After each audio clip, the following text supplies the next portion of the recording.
So the big Xbox news wasn't actually big Xbox news, it was just very sensible business chat that I feel like they were forced into doing because so many fanboys got their knickers in a twist and they needed to come out and just put the record straight because there were so many rumours flying around. It was probably affecting stocks and things of that nature.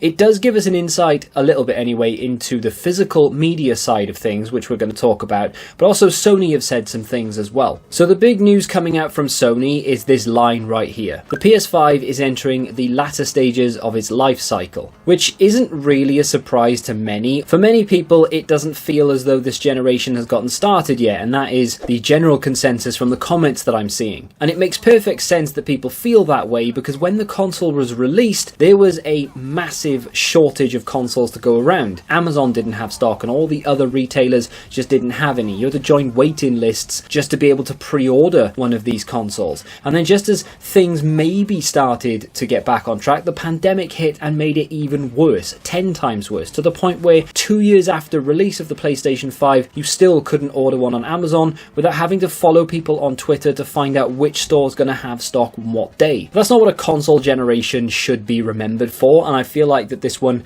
will probably be remembered for how difficult it was to get hold of them in the first few years. And when you think about it that way, the first few years, we're already 4 years into this life cycle. The 9th generation is over halfway through. In fact, according to Sony, we're into the latter stages. So Christmas 2026, we could actually see the next generation, the 10th generation of consoles. And that does actually make an awful lot of sense because the other bit of news coming out from Sony was that there were going to be no big titles released this year. And to elaborate on that, that's from existing franchises such as God of War, Last of Us, Spider-Man, etc. That's not to say that they won't be releasing any first-party exclusives, because they absolutely will, but none from pre-existing IPs. They'll all be either new IPs or just smaller ones. And from the Xbox point of view, that sort of podcast thing that they did, they said that they had 10 titles coming this year, and he rattled off a few of them and then said that there were others still in development. So Microsoft have a fair few things coming this year as well. So there's definitely going to be games, but I would imagine 2025 will be the year of the exclusive,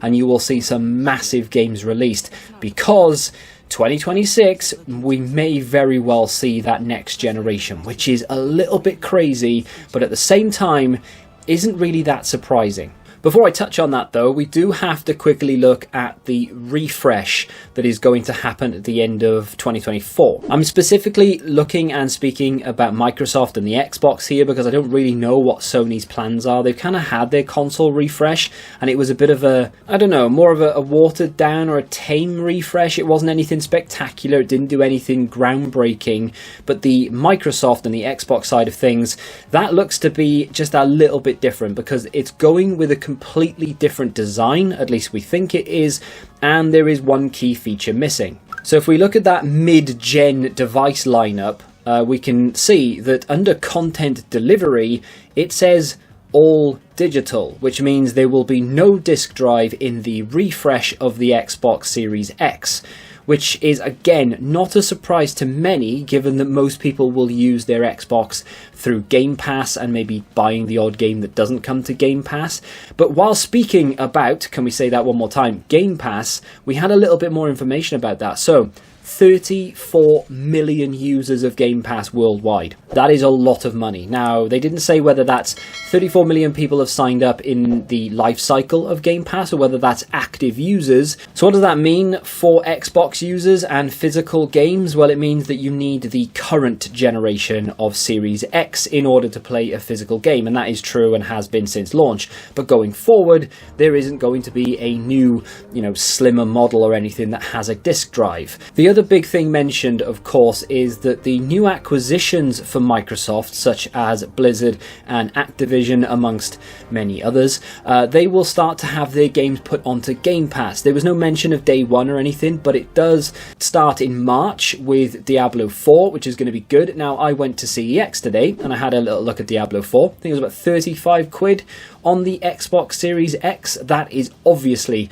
going to hit the floor when this hits Game Pass in March. because it does for nearly every game. You just look at Dead Space, for example, you can pick that up for like £10-12 on the Xbox, whereas it's nearly double that on the PlayStation. Why? Because people don't want it physical on the Xbox, because it's part of Game Pass through EA. And that is going to be absolutely no exception when it comes to a game like Diablo. Now, of course, we are a month away from that hitting Game Pass. I imagine it will maybe trickle down slightly, £1 or £2 here or there, but once it hits Game Pass, that's it, it's going to crash. So if you have it, and you can maybe do without it for a few weeks, and you have Game Pass, trade it in, sell it, get rid of it now, while it still has some value, and then you can just play it on Game Pass. If you're not bothered about having it physical, or even if you do have it physical and you want to keep it physical, just sell it now and then buy it back again when it goes down. Not financial advice, just a theory, but let's be honest, it's a theory that will pan out. They also said this is going to be the biggest technological advance in a next gen we have ever seen. And what we're really focused on there is delivering the largest technical leap you will have ever seen in a hardware generation. Which is a bold statement. For me personally, the biggest jump was from the PlayStation 2 to the Xbox 360. But when we look at the console jump from like the PS4 to the PS5, for example, it's kind of underwhelming. And I feel like, and I didn't come up with this theory myself, I'm sure. This is just probably common knowledge or a common theory at this point. But I feel like this generation is a stopgap. The difference in graphics from like a PlayStation 4 game to a PS5 game, for example, if you put them next to each other, you can absolutely see the difference. And of course, some games are watered down and they don't quite have the features that others do. Because of course, the PlayStation 4 is nowhere near as powerful as the PS5. It makes sense. But when we look back at this current generation, it will be tarred with several brushes. And the first of which will be how difficult it was to get hold of a console in the first place. And then it will be coupled with the fact that there aren't actually that many games for this current generation of consoles at the moment. Of course, we are set to see an influx.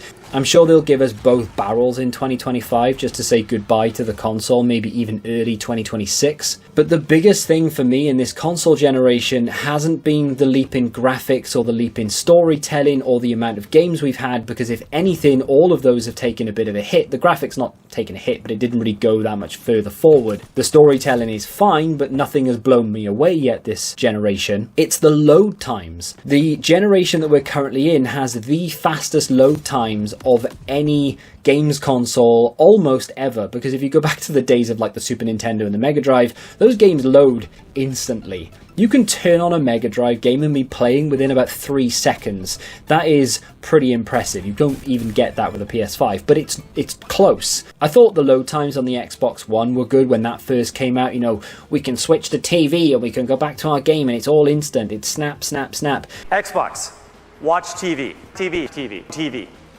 Anybody? And yes, that's impressive, fine, but it's not impressive when you're sat there waiting for GTA to load, and this game at this point is like 6 years old and I'm still sat there waiting for 4 minutes.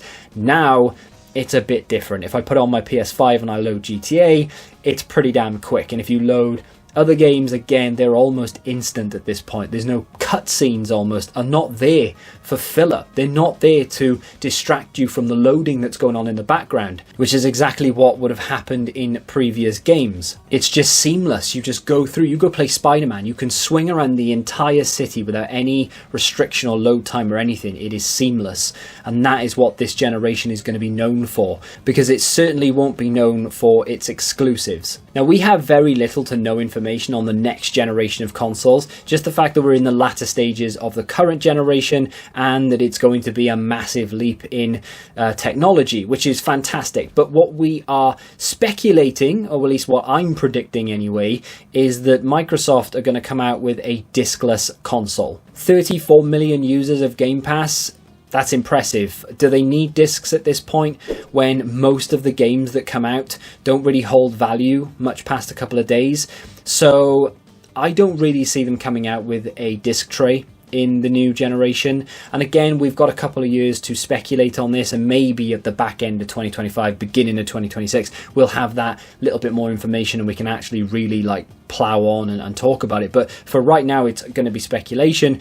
But I would say, and I have done in the past, that if you are an Xbox collector and you want to continue to be one, you will likely have to move to a different platform. Nintendo physical market is thriving. They don't sell more than they do online, of course, because 80% of games sold are digital. But with that being said, Nintendo users tend to like that sort of physical touch just a little bit more. That's how they can get away with selling so many plushes and physical merch. But when it comes to video games, there are a whole host of physical games. First party, third party, and I don't really see them going away. And to be honest, I don't see Sony doing away with it either, because again, those games do hold value, and physical collectors will need to move over to those platforms in order to continue collecting. I'm already on PS5 and I do buy my games for the PlayStation 5 physically, but I am looking to get into Xbox One collecting basically because it's so cheap.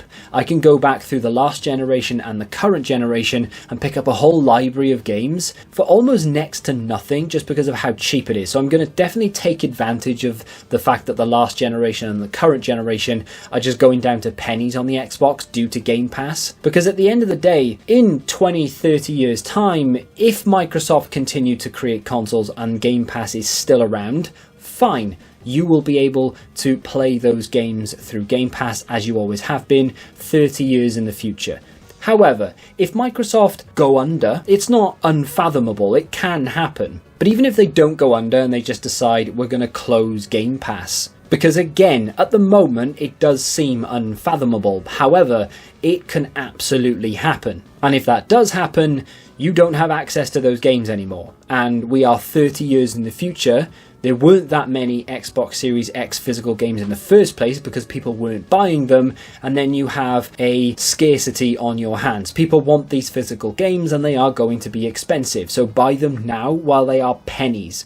Going out and buying Dead Space for a tenner or 12 quid or whatever it is an absolute bargain in itself. So if you are a physical collector and you don't currently collect for the Xbox, fine. But I am in that camp and I'm going to be moving to the other side of it. I absolutely want to collect physical games for the Xbox One and Series X while I still can, because I genuinely don't think we're going to get to see that in the next generation of consoles. There were other things mentioned, new controller and all the rest of it. I'm not really too bothered about that, if I'm honest. I'm here to talk about games and the physical side of things, but it's all quite interesting. I cannot wait to learn more about the refresh of console from Xbox, but also that technological leap that they were talking about. I'm really excited to see the difference, because of course the AI potential for a new console is astonishing. The AI that I've seen today is ridiculous. The potential is huge, and I would be very surprised if that isn't a part of the next generation of consoles in some way. So this leap in technology, I'm hoping, is going to be graphics as well, because we've seen evidence of superb graphics, but we've also seen that AI as well, and those two combining, the next generation of console could actually be the best we've ever had.